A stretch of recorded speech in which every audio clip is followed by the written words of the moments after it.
नमस्कार बंधुरा आज के आमी चाल कुमड़ोर रेसिपि निये हाजिर हो गेছি। এবার চাল কুমড়োটা মাঝারি সাইজের করে ডুমু ডুমু করে কেটে নিলাম। এই রান্নাটার জন্য আমরা নারকেল, লঙ্কা, টমেটো, চালমগজ এবং কাজু বাদাম, একটা পেঁয়াজ, অল্প একটু রসুন, আদা নিয়ে পেস্ট করে নেব। এবার কড়াইতে তেল বসিয়ে দিয়েছি, গরম হয়ে যেতে চাল কুমড়োটা ভালো করে ভেজে নিলাম। ভাজা হয়ে গেলে এর মধ্যে আমরা গোটা গরম মশলা ফোড়ন দেব এবং হলুদ, লঙ্কা, ধনে, জিরে এবং একটা তেজপাতা দিয়ে ভালো করে কষিয়ে নেব। কষানো হয়ে গেলে এইবার উপর থেকে বেটে রাখা মশলাটা দিয়ে নাড়তে থাকবো যতক্ষণ না তেল ছাড়ে।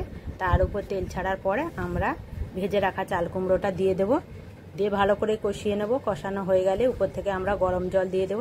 দেখুন আমাদের তরকারি খুব তাড়াতাড়ি হয়ে যাবে। আপনারাও নিরামিষ আমিষ দুইভাবে করতে পারেন।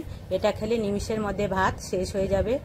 আমি গ্যারান্টি দিয়ে বলছি, আপনারা অবশ্যই একবার এইভাবে রান্না করে খেয়ে দেখবেন।